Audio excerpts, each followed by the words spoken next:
আপনার মা অসুস্থ, হাসপাতালের মধ্যে বসে আছে, আপনার কাছে টাকা নাই, আপনি কাঁদতেছেন, মামা আমাকে টাকা দেন, চাচা আমাকে টাকা দেন। লাইফ ইজ আ ওয়ার, যুদ্ধের ময়দান। এই যুদ্ধের ময়দানে এসে যদি আপনি শুয়ে থাকেন, ঘুমায় থাকেন, হারবেন।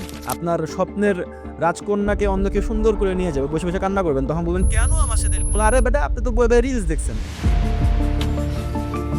কমপ্লেন করা, আমরা এটা নিয়ে কমপ্লেন করি, আমরা ওইটা নিয়ে কমপ্লেন করি, আমাদের সব কিছু নিয়ে কমপ্লেন আছে।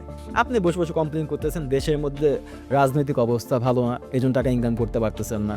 আপনার বাবার টাকা পয়সা নাই, এজন্য আপনি ইনকাম করতে পারতেছেন না। এইটা সমস্যা, ওইটা সমস্যা। এই কমপ্লেনগুলো করলে কি আপনার জীবন পাল্টায় যাবে? না। সো আপনার জীবনে শুধুমাত্র একটা জিনিসের উপর আপনার নিয়ন্ত্রণ আছে, সেটা হচ্ছে আপনার নিজের উপর কাজ করা শিখেন। লাইফ ইজ আ ওয়ার, যুদ্ধের ময়দান।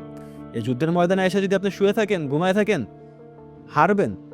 আপনার স্বপ্নের রাজকন্যাকে অন্যকে সুন্দর করে নিয়ে যাবে, বসে বসে কান্না করবেন, তখন বলবেন কেন আমার সাথে এরকম? আরে বেটা, আপনি তো রিলস দেখছেন, আপনার সাথে কেন হবে না? কার সাথে হবে? You deserve it.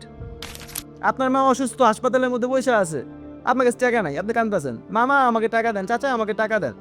You deserve ইট। বসে বসে রিলস দেখছেন।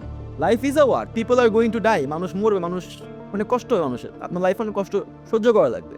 সো এই রিগ্রেটগুলো কি আপনি চান কি না, নাকি আপনি নিজেকে এমন একটা পজিশনে রাখতে চান যেখানে আপনি বলতে পারবেন যে না, আমি আমার লাইফটাকে গুছানোর চেষ্টা করছি, আলহামদুলিল্লাহ, যতটুকু আসছি, I am happy with my self.